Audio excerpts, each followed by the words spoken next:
Hello and welcome to the Business Spotlight Series, episode number 58. Today I'm here with Jean Delwiche and Jane Thompson from Ballet Chelsea. How are you guys doing today? Fine, thanks, Terrace. Good, thank you. That's fantastic. That's great. Well, thank you for coming on and talking to us today. I know you guys have a ton of stuff going on, so let's just dive right in. As we always start out, we like to do a little bit of background or a bio, if you will. So if you could give us a little bit of the, a quick recap on Ballet Chelsea history, that would be fantastic. Sure, I will do that. So Ballet Chelsea, we've been around. We used to be the Youth Dance Arts Theater. Started back in 1998. We have put on over 20 plus nutcrackers in the Chelsea community. We have been around quite a while. We moved into our new establishment in 2014. We have anywhere from 150 to 200 dancers that come through our program. Yeah, a lot. We also have a professional company as well that puts on the Nutcracker, and every year we put on a spring show as well. And this year we are continuing our partnership with the Jackson Symphony Orchestra. Oh, that's fantastic. Yep, and I'm excited to talk about some of those things you do have coming up, like your spring performance stuff. So that kind of takes me right in. Now you said 150 to 200. Now is that basically just at any given time, that's who's participating, like right now, between all your classes and programs? Yes. And they go from the age of 3 to 93, we talk about. So we have little creative movement dancers, and we have some adult dancers that have been dancing forever. That is very cool. That's fun. That's got to be a really nice dynamic, too, to have around the place. You know what I mean? To kind of keep that energy alive and not get stuck in one train of thought. So that's very cool. So besides, all your training and whatnot, you guys do kind of have a mission statement that not maybe a mission statement, but a mission in general as an organization. What is that? Yeah, so the mission is to provide high quality dance training, and that's all sorts of dance, not just ballet. It's tap, it's hip hop, it's lyrical dance, it's creative movement for the little ones. It's a whole range of different dance genres, as we say. But then it's also giving back to the community that supports us, and we give back to the community by going into the community to do mini performances, like at Chelsea Retirement Community. We do story time for the little kids at Chelsea Library. We do this same in Dexter as well. We then offer tickets to the residents of the St. Louis Centre, and they come and watch our performances, and then they go back to the St. Louis Centre and do their version of it. So we're out and about in the community as much as we possibly can. Not so much this last 12 months, but normally we would be out a lot. Well, you guys still found some ways to do it in the last 12 months. And that actually kind of pulls me right into my next thing was, the pandemic has forced everybody to change the way that they've operated their businesses and their organizations. You guys are no different. And you found some pretty creative ways to do that in the last 12 months. Can you tell us about a few of those? Yeah, we the beginning of the pandemic found ourselves hosting classes outside and also in a big open air barn, and kind of partnered with the Chelsea Fairgrounds to use that space and to actually rent that space from them, and came up with the creative idea to film a Nutcracker and take that Nutcracker and bring it to the Chelsea community as a drive-in movie theater. And that was one of the first things we did. It gave the students an opportunity to continue to practice, but also then a chance to perform. And I think that with that performance, it gave them an opportunity to share what they love out into the community. And it also pushed us to film outdoors and use locations around the community to make this film. And it was a successful drive-in. We did 3 nights, and I think our community really enjoyed it and enjoyed coming out and sitting in their cars safely as a small family and enjoy having something fun to do. So the other thing we've done is we've worked with the Jackson Symphony Orchestra. We recorded a piece with them, a show called Play, Dance, Paint, which is about giving back. It was a free performance. Actually, there are that has been a free performance of getting art out to our communities and having something that people could watch and just enjoy. And again, it gave our students and it gave our families and it gave Ballet Chelsea an opportunity to give back to our community. And then we made a documentary called Reflections. Okay. Which is a piece that is a documentary of what we've done during the pandemic. And what does it feel like as a student to create art in a pandemic? What does it feel like for the teachers, the choreographers? You know, we have 6 foot distancing and all kinds of things that wearing a mask. Right. All of those things that played an essential part in this thinking outside of the box. I think the thinking out of the side of the box was really important. I was so amazed when the artistic director and the teacher and the marketing people and people like Jean and the people who were making these films were able to put it all together. And the dancers were just so excited about being, in their opinion, movie stars, because they never thought that they might be filmed in the way that they were filmed. So they got a great kick out of that as well.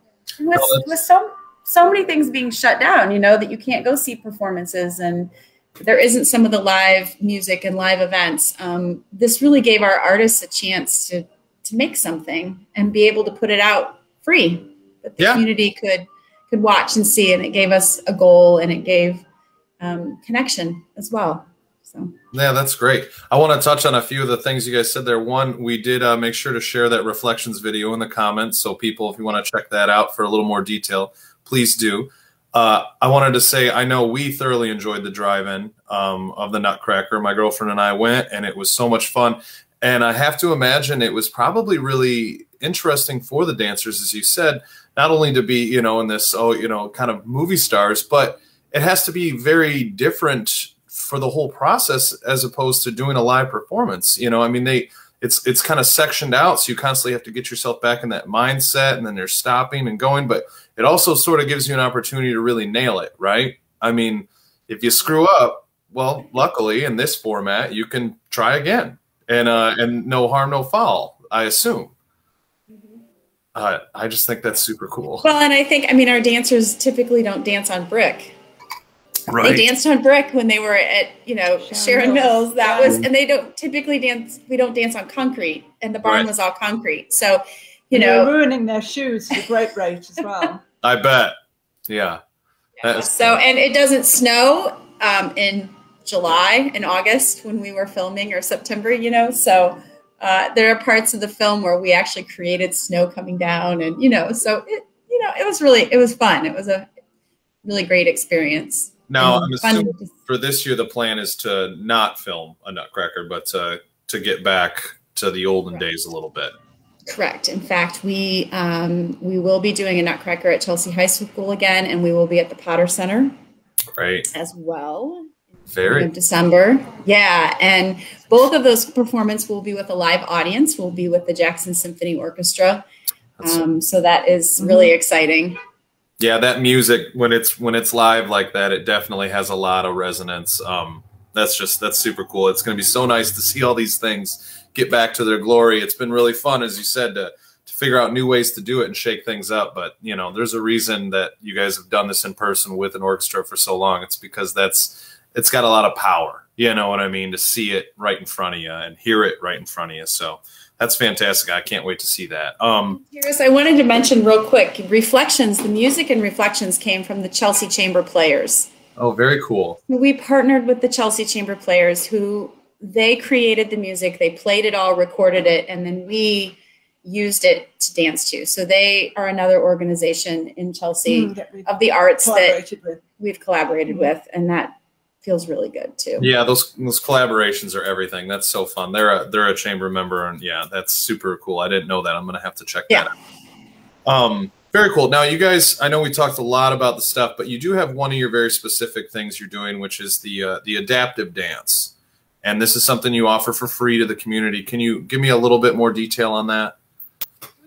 We set this up when we moved into this current studio in 2014, okay. And it was set up to take dance as a form of exercise to people with disabilities, okay. And it's been largely financed initially for a number of years by the Five Healthy Towns Foundation that have been huge supporters of us.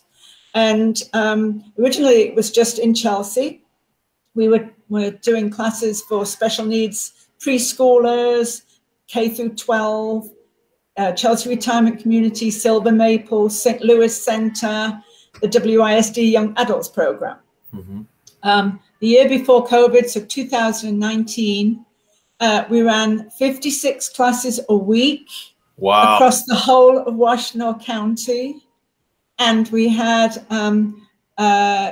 something like 753 people a week participating. Those are huge numbers. It is huge. Still financed by foundations and donations. So Ann Arbor Community Foundation have been a huge supporter of us. But we have various families who donate specifically to adaptive dance, and we would like to try and keep that free to people with disabilities if we can possibly do that. That's super cool. That's a staggering number of classes per week for an entire year. I don't even want to do the math on that. That is really impressive, and I can't imagine the amount of effort it takes on the instructor's side. I mean, how many people you must have? 56 a week, that's a lot a day. That's clearly not 1 or 2 or 3 or 10 people. I mean, you got a ton of people. We had in 2019 5 teachers who spread that workload, charging around Washtenaw County, all over Washtenaw County. But then last year, because of COVID, everything ground to a halt. Mm-hmm. And so we set up virtual classes run through Zoom to the WISD Young Adults Program, to some schools, if the schools were able to accommodate that. Right. To the St. Louis Centre, for instance. And then only just in the last month have we gone back in person to Chelsea Retirement Community, St. Louis Centre, and we will be going back in person to WISD Young Adults in the next week or so. That's fantastic. That's so cool. It's got to feel so good for you guys to be starting to see this light. I know it is the same for all of us, but it is just fantastic. Well, this has been a wealth of information. I did want to close out. Well, you got one thing coming up very soon, really exciting, May 23rd. What's happening? We will be putting on Sleeping Beauty at Robin Hill Farms. We'll be at the outdoor amphitheater. It is an outdoor performance. It is our very first outdoor live performance that we have ever done, and we are so excited to be doing it at Robin Hill. I think it's maybe even the first show they've ever put on in the amphitheater. As far as, well, definitely Ballet. Actually, my band actually played in that amphitheater. Oh, did you really? Years ago, yeah. Long time ago. I don't know. It would have been, I don't know, 4 or 5 years ago or something like that. But that amphitheater is awesome. I love the seating they built into the hillside. It just has such a nice organic feel. The sound is also fantastic there. So that will be to your guys' benefit for sure. And luckily, your dancers now have some experience of dancing on concrete because of the Nutcracker. So they're already prepped up a little bit there. It's one ready for it, yeah. Yeah. So tickets go on sale this Friday. You can go on our website and find that information. The show is on Sunday. There's a 1 o'clock performance and a 4 o'clock performance.